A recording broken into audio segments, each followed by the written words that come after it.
Esto es Zona de Riesgo. Un recorrido por los eventos naturales más impactantes alrededor del mundo. Los que desencadenaron desastres, los que dejaron lecciones y los que transformaron comunidades. Zona de Riesgo. Hola, esto es Zona de Riesgo Podcast, una producción de Infovolcán, donde vamos a platicar las historias que los desastres ocasionados por fenómenos naturales dejaron a su paso. Yo soy Artemisa Mejía y conmigo en este nuevo espacio estará Roberto Hassan.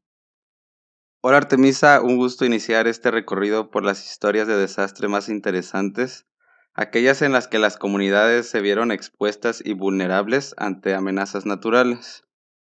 Al ser esta nuestra primera emisión, queremos familiarizarlos con Zona de Riesgo.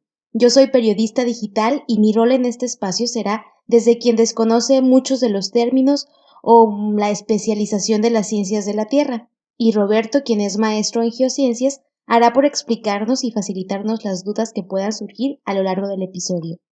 Así es, y siente la libertad de preguntar o interrumpir, acotar cuando lo desees, porque pues si bien tengo estudios, como dices, en geociencias, soy también un apasionado por los volcanes y en general todos los temas relacionados con el riesgo de desastre, así que pues siempre se aprende algo nuevo. Bien, pues así les damos la bienvenida a este primer episodio de Zona de Riesgo Podcast. En 1991 ocurrió una de las erupciones volcánicas más grandes que el mundo vivió en el siglo XX. El volcán Pinatubo, en Luzon, Filipinas, expulsó cantidades masivas de material, que inclusive cambió el clima global. Aunque la erupción causó cientos de muertes y daños con un impacto social y económico severo, los esfuerzos de monitoreo exitosos redujeron en gran medida el número de pérdidas. Los lahares continuaron causando graves daños durante años después de la erupción. Así que la primera historia que vamos a estar compartiendo es la erupción del volcán Pinatubo en 1991 en las Filipinas. Esta es considerada la segunda erupción volcánica más grande del siglo XX, que pues según los estudiosos está solo por detrás de la erupción del volcán Novarupta en Alaska en el año de 1912. Pero se dice que es la más grande de este siglo en afectar un área densamente poblada. Se dice que el volcán Pinatubo mostró signos de erupción inminentemente meses antes. Así es, Artemisa, el 12 de junio, 3 días antes de la gran explosión, justo el día de la independencia en Filipinas, comenzaron las erupciones intermitentes. Sin embargo, hasta el 15 de junio fue cuando comenzó la gran fase pliniana en la que expulsó entre 2 y 10 kilómetros cúbicos de material. Eso sería equivalente a entre 700 y 3.500 estadios aztecas. ¿De material que expulsó el volcán? Así es. Este material creó una nube de ceniza que se elevó hasta 35 kilómetros en la atmósfera y creció tanto, se anchó tanto, que convirtió el día en noche sobre la isla de Luzon. También sabemos que el paso de un tifón coincidió y pues esto empeoró mucho las cosas. Imagínense una erupción volcánica y todos los desastres que causa un tifón. Así es, al mezclarse la ceniza con agua se hace mucho peor.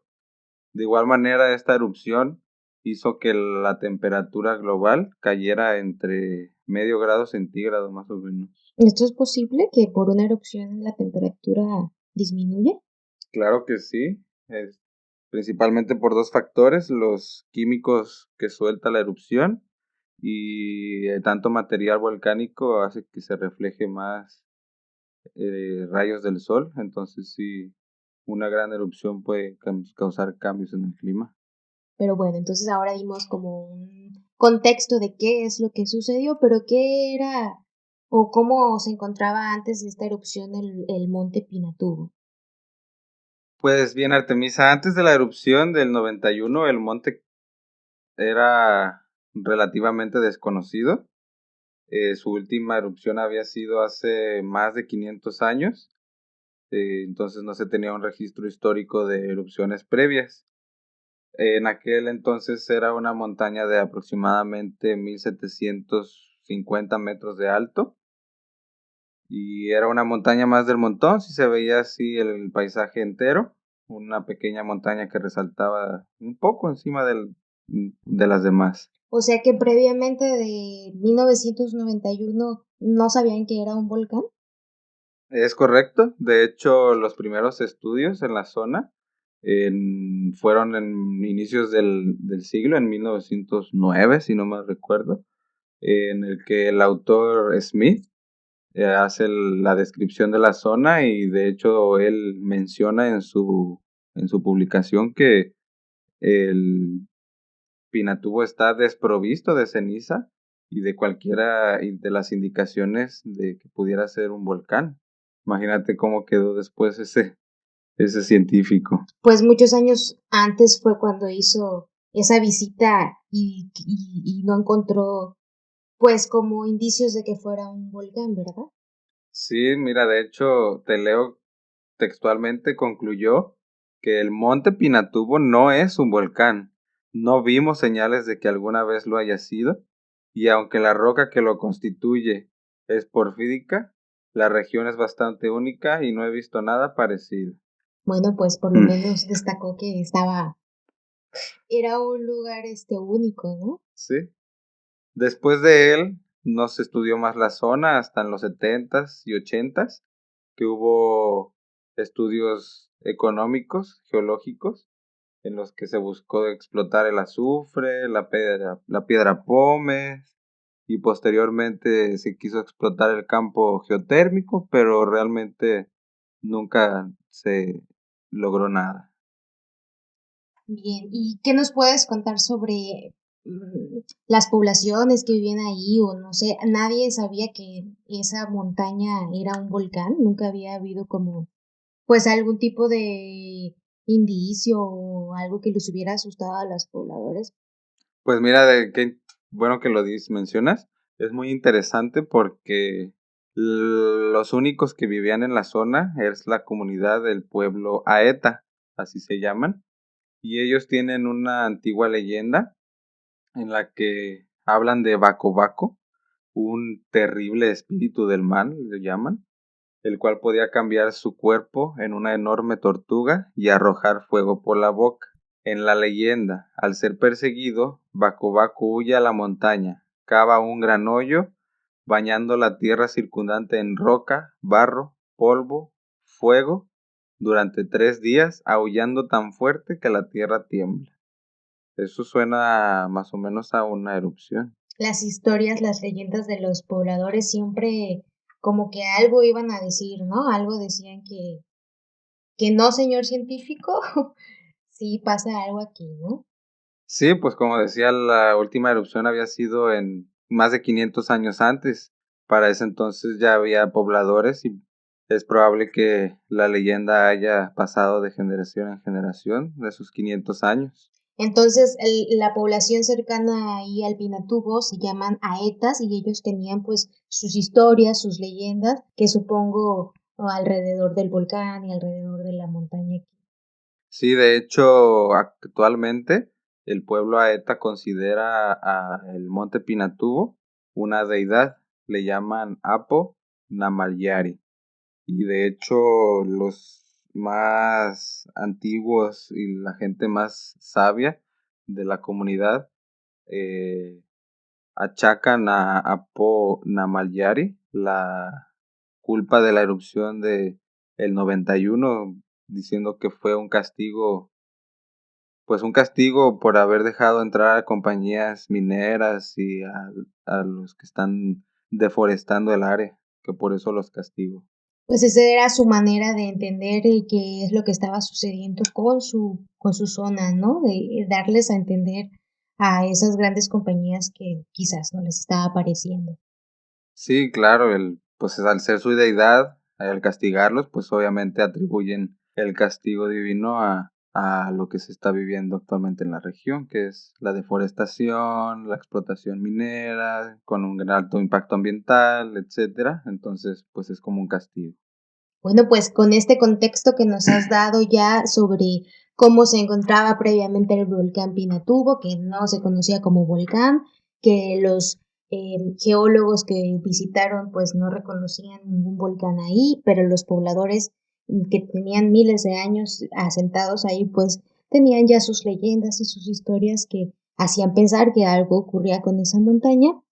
Y un dato que, bueno, interesante que se me hizo para contextualizar este volcán es que las películas Volcano y Pico de Dante se menciona el Pinatubo en ellas y en la última, en la de Pico de Dante, hay un personaje que es un vulcanólogo que estudió esa erupción en 1991, supuestamente, ¿no? Ahí lo representan. Entonces está presente el Pinatubo hasta en la industria del cine. Sí, pues es que en 91 y las películas se estrenaron en el 97, entonces estaba bastante fresca la erupción Es para verdad. entonces. Seguían ocurriendo lahares todavía. Bueno, pues esto fue como un poco de contexto del volcán Pinatubo y lo que sucedía o sucedió previo a la erupción que causó este desastre. ¿Qué te parece si vamos a un corte para después conocer lo que ocurrió ya previamente y en la mera erupción? Sí, vamos a un corte y regresamos ya de lleno con lo que ocurrió durante la erupción.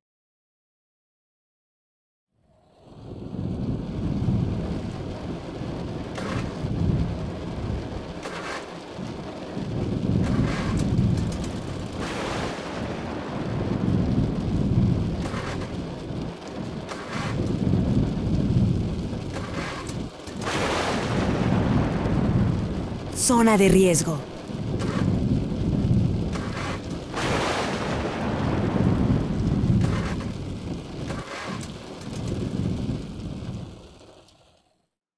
Continuamos platicando sobre la erupción del volcán Pinatubo, que fue en el año de 1991, y hay un dato muy interesante y es que meses antes de la importante erupción hubo una serie de sismos que fueron reportados por los habitantes ahí cercanos a la zona. Sí, fue hasta el 2 de abril por la mañana que hubo una serie de erupciones en la cima del Pinatubo. Sin embargo, los únicos que la vieron fue el pueblo Aeta. Esta comunidad, al preocuparse por el volcán, fue con la hermana Emma Fondeville, que era una misionera que se encontraba ahí con ellos, y le dijeron a ella que había hecho erupción el volcán, por lo que decidieron juntos ir a hablar con los científicos del Instituto Filipino de Vulcanología y Sismología, a lo que estos respondieron acudiendo al volcán. Y en efecto, descubrieron que sí habían ocurrido unas erupciones y de hecho seguían ocurriendo. Qué, pues, chistosa situación de pronto que tuvieron que ir a hablar primero con una religiosa para que fuera después a llevarlos con los científicos a avisar de que, pues, oigan, algo está sucediendo en esta montaña sagrada para nosotros, ¿no? Sí, así es. Posterior a que llegaron los científicos del PHIVOLCS, se llama, eh, tuvieron que instalar toda una red de sismómetros para medir qué estaba ocurriendo debajo del volcán y se dieron cuenta de que pues estaban ocurriendo demasiados terremotos asociados al volcán, por lo que tomaron la decisión de pedirle ayuda a científicos del USGS, que es el Servicio Geológico de Estados Unidos. Esto ya se ponía cada vez, requería de más refuerzos, ¿no? Al parecer, ya no solamente era necesario los estudios del instituto, perdón, Del Servicio del Geológico. servicio filipino, sino también ahora del servicio de Estados Unidos, que Sí, como tenían la experiencia del Monte Santa Elena en los 80, decidieron pues pedir ayuda los del PHIVOLCS por su experiencia a los del USGS. a ver si no hago una pregunta media obvia, pero ya a estas alturas ya sabían que era un volcán, ¿verdad? Sí, ya cuando vieron que estaba haciendo erupción y con terremotos, sí. Ahora sí ya les creyeron a los pobladores aetas. Así es. Sí, entonces, eh, 23 días después, hasta el 23 de abril, fue que llegaron los científicos del Servicio Geológico de Estados Unidos, ya con equipos mucho más modernos, y pues gente mucho más preparada, con mayor experiencia, como parte del programa de asistencia para desastres provocados por volcanes de este servicio. Principalmente porque había las bases aéreas de la Fuerza Aérea estadounidense muy cerca del volcán. Y ya había entonces, no era... Sí, había intereses de por medio. Tenían su base aérea ahí, ¿verdad? Bueno, pues también era importante para ellos. Y entonces, ¿qué es lo que llegaron a hacer los del Servicio Geológico ya que estuvieron en la zona? Pues lo primero fue conocer la historia del volcán para saber a qué estaban expuestos. Claro. Ya una vez que hicieron todo el mapeo geológico, etcétera, definieron 5 etapas de alerta volcánica, siendo el 1 el nivel sísmico bajo en el que estaban y siendo 5 erupción muy fuerte ocurriendo en este momento. Se decidió hacer alertas diarias para alertar a la población por todas las vías, periódicos, charlas directas, radio, etcétera. De hecho, es muy interesante que para enseñarle a la población a qué se enfrentaban, qué eran los peligros a los que estaban expuestos, tomaron material de los famosos vulcanólogos franceses, los Kraft, que habían grabado material volcánico, y los pidieron prestado para enseñárselo a la gente de que era un flujo piroclástico, que era un flujo de lava, entonces para prepararlos de lo que podían esperar. Todo ese material que estos famosos vulcanólogos habían recopilado les sirvió entonces para pues mostrar de alguna forma a la gente cómo era una erupción. Sí, en ese entonces no había tanto material como hoy en día. Pero mira, también me llama mucho la atención lo que dices y en ese momento la importancia de la comunicación del riesgo. Mencionas que pues esas alertas se hacían a través de radio, de televisión, de, de periódicos, que era la prensa que había en ese momento. Y pues es impresionante, bueno, en ese momento no había internet al alcance de toda la gente. Y cómo se tenía que recurrir, pues, por ejemplo, a esos videos que dices. Y bueno, ya me dirás en un momento cómo reaccionó la gente ante esas alertas. De hecho, es bastante interesante. La gente, cuando le enseñaban el material de los crafts y los flujos que habían grabado y todo el material que tenían, la mayoría de la población aeta, era consciente de lo que a lo que se estaban exponiendo, entonces la gran mayoría sí decidió hacer caso a las autoridades. Hubo una como rápida educación, vamos a decir, una rápida, pues no sé si rápida sea la palabra, pero miren, esto puede pasar, vámonos de aquí, ¿no? Sí, fue muy eficaz y eficiente la comunicación del riesgo, como dices. Se abarcaron muchos canales para tratar de llegar a toda la población. Y bueno, el 13 de mayo, unos días después, se dio el nivel de alerta 2 y unos días después ya se publicó el primer mapa de peligros en el que se identificaron las áreas con mayor probabilidad de afectación, principalmente por los flujos que podían venir desde las laderas del volcán y Entonces, la caída de ceniza. estamos en el mes de mayo y ya en este momento las autoridades emiten un nivel de alerta 2 de que, cuidado, esto puede ir subiendo de nivel, ¿no? Así es, la actividad siguió aumentando a lo largo de todo mayo. En estos días se estima que se evacuaron unos 5,000 residentes del flanco occidental del volcán, porque ya les llegaba constantemente la caída de ceniza, el azufre también. Ya para el 5 de junio, debido a que se detectó un aumento en el volcán, en el nivel del volcán, lo que daba a la idea a los vulcanólogos de que se estaba acumulando el magma, entonces en cualquier momento podía reventar, se decidió hacer subir el nivel de alerta al número 3, que indicaba erupciones importantes en las siguientes 2 semanas. Alta probabilidad de erupciones violentas. Sin embargo, solamente 2 días después se decide subir el nivel de alerta a 4, que es lo más alto antes de ya estar durante la erupción. Esto significa que la erupción grande puede ocurrir dentro de las próximas 24 horas, subiendo el nivel, el radio de zona de evacuación a 20 kilómetros alrededor del volcán. Ya era una zona muy, muy amplia, ¿no? Alrededor. Sí, se fue empezando primero 5 kilómetros, después 10 kilómetros, y ya para este nivel de alerta fueron 20 kilómetros, y así fue continuamente. Bueno, dadas todas las señales de que era inminente que iba a ocurrir una gran explosión, se decidió alertar a toda la población de la gran amenaza.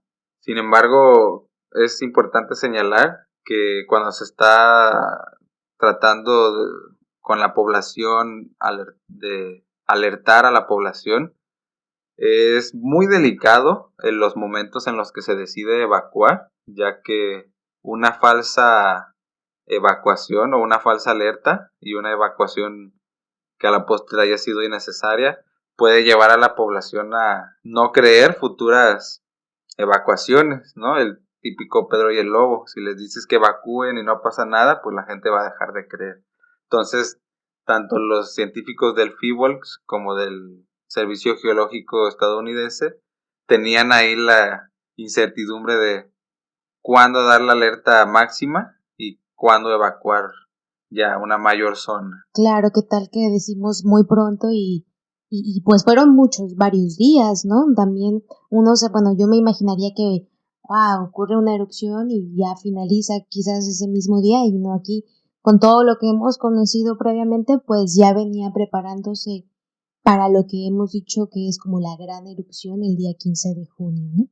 Sí, como vimos empezó todo el 2 de abril, entonces fueron unos meses en los que fue una situación bastante compleja de manejar. Porque a lo que hemos leído y nos has compartido de tu investigación que hiciste para este programa, pues la emisión de ceniza seguía y continuaba habiendo la caída de...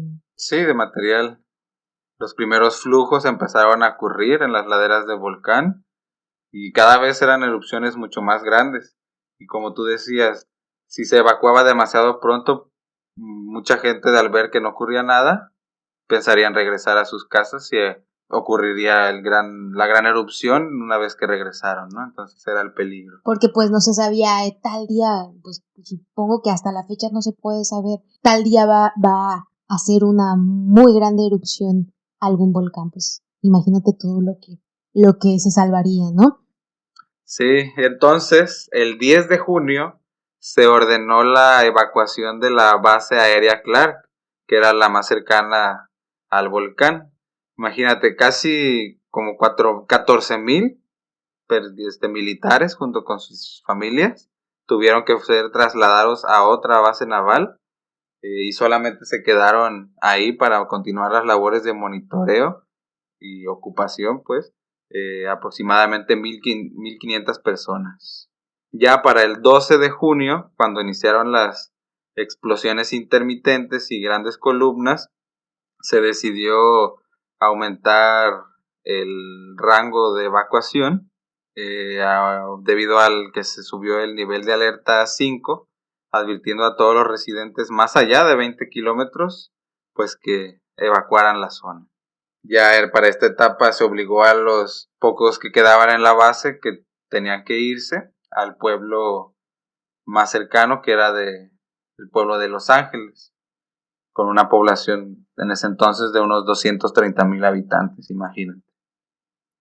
Después de las erupciones intermitentes del 12 de junio, hubo una pausa de aproximadamente un día y reanudándose las explosiones hasta el 14, ya con erupciones bastante grandes.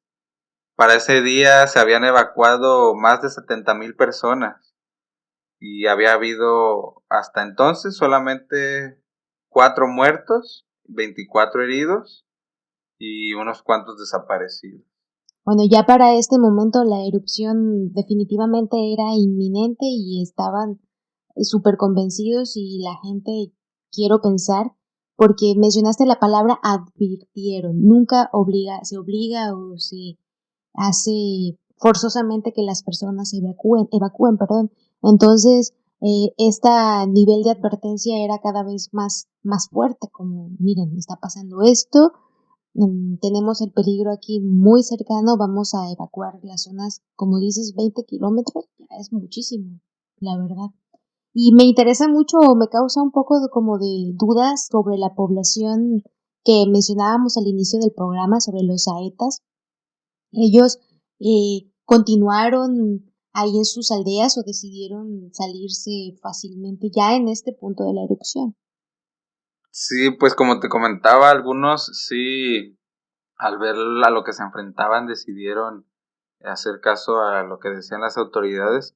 Sin embargo, otros decidieron quedarse en sus tierras y de hecho es muy famosa una historia de una gente que se quedó enterrada en una cueva. Pero sin embargo, la mayoría de ellos se mudó a una nueva comunidad que hicieron a unos 12 kilómetros del volcán. Sin embargo, durante estos meses que hubo de erupciones, la mayoría estuvo yendo y viniendo, eh, como decíamos, ¿no? Les advertían y se iban, pero después regresaban. Entonces, estuvieron ahí yendo y viniendo, algunos hasta 9 veces en los meses antes de la gran explosión. Se estuvieron que se iban y regresaban, que se iban y regresaban. Se me hace muy interesante esto sobre que no fue, repito, como una sola erupción y ya fin de la historia, sino que fue un proceso eruptivo y la más grande fue la que vamos a comentarles ahorita, a platicar el día 15 de junio, qué es lo que ocurrió, qué pasó ya de fondo. La explosión más grande comenzó el 15 de junio en la tarde, a eso de las 3:30, y duró hasta principios del día siguiente. En esta etapa se hizo erupción a más del 90% del material durante todo el periodo eruptivo. Esta explosión del 15 de junio llegó a una altura de 35 kilómetros en la atmósfera, y los efectos, como mencionábamos, se vieron eh, empeorados por las fuertes lluvias y los intensos vientos que estaba generando el tifón coincidente Yunya. Mira lo que mencionas sobre el 90% del total de lo que sucedió en la erupción nos hace dimensionar lo impresionante que estuvo ya ese día 15 de junio. Así es, como ese día, en esas horas, salió el 90%. Imagínate, los 2 meses antes solamente el 10%, para que nos demos una idea. Como les mencionaba al inicio, entre 700 y 3.500 estadios aztecas. Y hay que recordar que ya en este punto el nivel de alerta era el máximo, ¿verdad?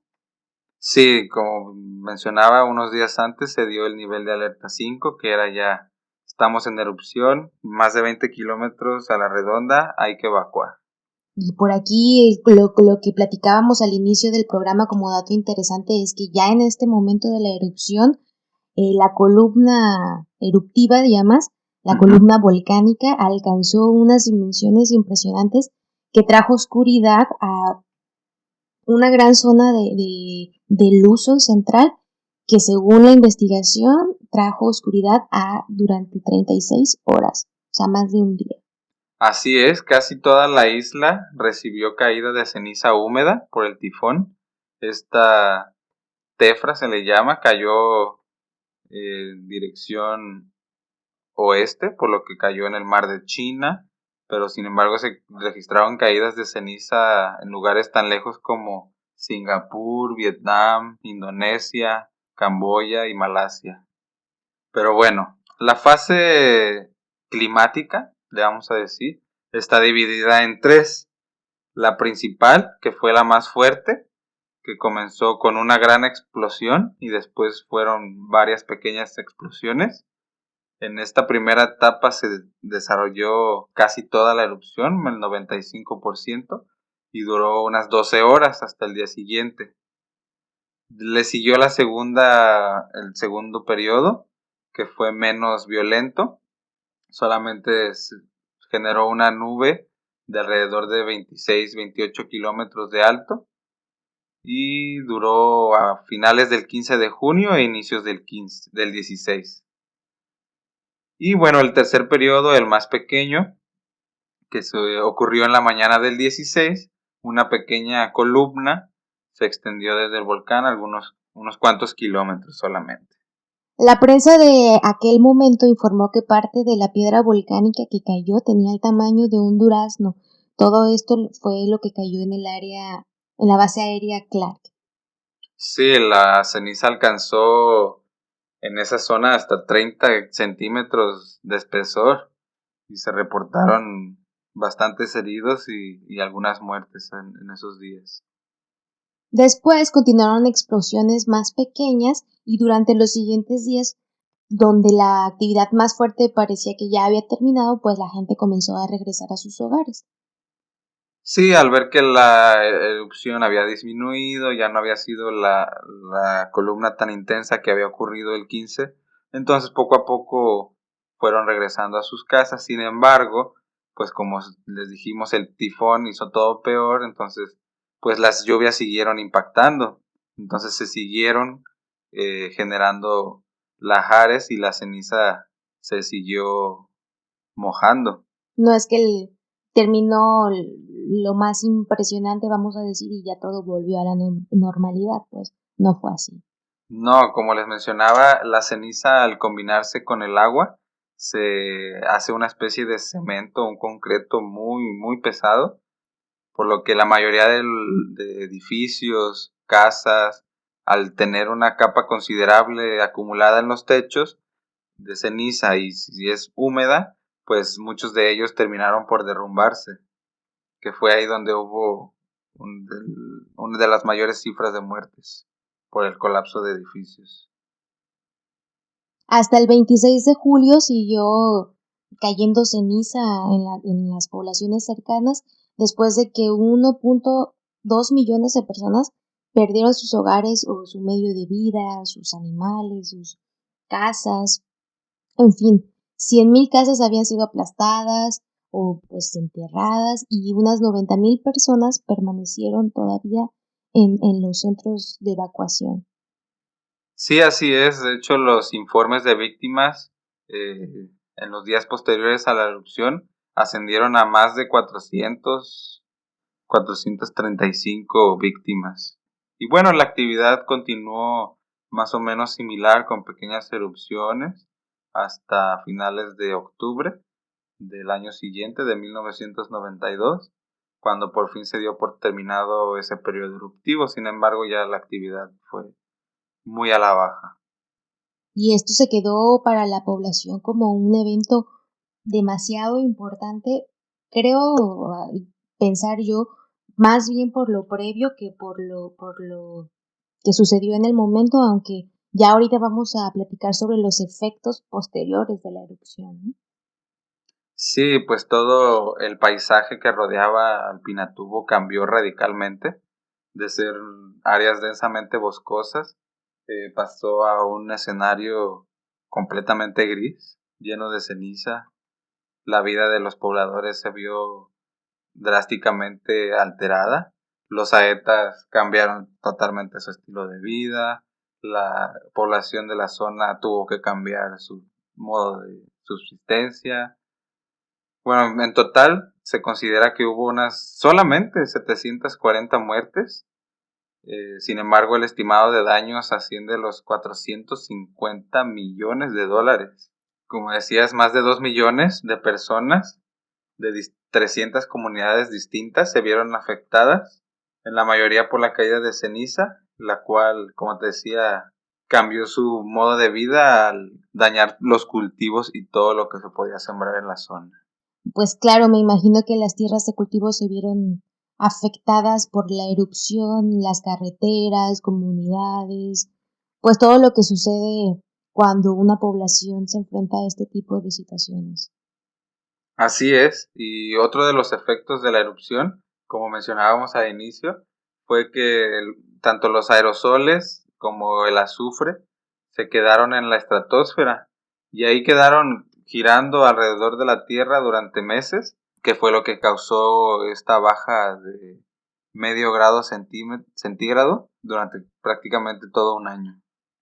A mí lo que me hace pensar mucho es que uno de los más afectados fue el pueblo Aeta, que era el que vivía más cercano o que quizás tenía más conexión, por decirlo de alguna forma, con el volcán, porque después de que las áreas que rodean el volcán fueron declaradas seguras, muchos Aetas regresaron a sus antiguos pueblos solo pues para encontrarlos destruidos y quizás un panorama triste para ellos y devastador. Sí, de hecho es algo que se suele dar en situaciones así en las que se ven obligados a evacuar, a reubicarse las comunidades, que al momento de reubicarse pues cambia drásticamente su estilo de vida y los que se rehúsan a reubicarse pues viven con una baja calidad de vida después de la erupción por todos los efectos que esta tiene.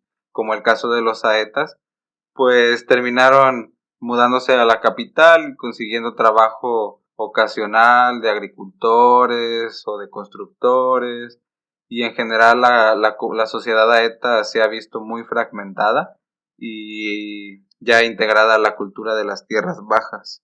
Y es curioso porque iniciábamos este programa diciendo que esa comunidad era de las que alertó o se daba cuenta previamente que algo ocurría con la montaña que al principio no sabían que era un volcán.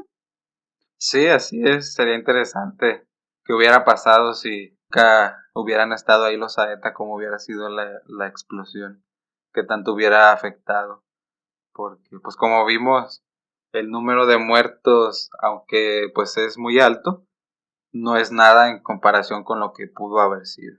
Ha sido de verdad un viaje muy extenso. Ojalá que no los hayamos vuelto locos un poco con todas las cifras que manejamos, pero es muy interesante para dimensionar el alcance que tuvo esta erupción. Y como es el objetivo del podcast, pues ha sido muy interesante hacer el recorrido por este suceso. La verdad es lo que deseamos en Zona de Riesgo Podcast, ir haciendo una pequeña cronología y ir conociendo juntos qué es lo que sucedió en diferentes historias. No sé qué te pareció a ti, Hassan, que tú preparaste esta investigación. Pues espero que hayan disfrutado y pues cualquier duda y comentario y sugerencia estamos abiertos ahí a que nos dejen su comentario en la página de Infovolcán o aquí mismo en el post para hacer de esto algo que haya retroalimentación, ¿no? Por parte del público que nos escucha y de nuestra parte, pues la idea es esa, ¿no? Generar experiencias, aprender de estas experiencias para aplicarlo localmente cada quien. Claro, es lo que me parece súper interesante, por ejemplo, en este caso de la comunidad Aeta, que pues aún con sus historias, con sus leyendas, pero tenían una pequeña noción y quizás si ellos no decían nada, como tú dices, qué pasaba, o si les hubieran hecho caso un poquito antes, a lo mejor también qué hubiera pasado. Sí, sería interesante. Pues ojalá que les haya gustado esta emisión. De verdad esperamos sus comentarios. Si tienen historias que quieren que investiguemos y podamos platicar en los siguientes episodios, pues también sería súper interesante. ¿Qué les gustó de este formato? ¿Qué no? ¿Qué le quitaríamos? ¿Qué le pondríamos? Y bueno, ¿a ustedes qué les pareció en general esta historia del Pinatubo? Bueno, así despedimos esta emisión, esperemos que les haya gustado y recuerden, elaboren su plan familiar de protección civil y nos escuchamos en el siguiente episodio. La erupción de 1991 se clasificó como 6 en el índice de explosividad volcánica, siendo unas 10 veces más grande que la del Monte Santa Elena en 1980. A pesar de su enorme tamaño y la densidad de población alrededor del volcán, el desastre fue menor gracias al monitoreo y la reacción de las autoridades. Actualmente, el nivel de alerta para Pinatubo es de 1, en una escala de 0 a 5, lo que no representa una erupción inminente. En un radio de 30 kilómetros alrededor del volcán viven 1.150.000 personas. Hoy en día, el lago dentro del cráter del volcán Pinatubo es un bello atractivo turístico.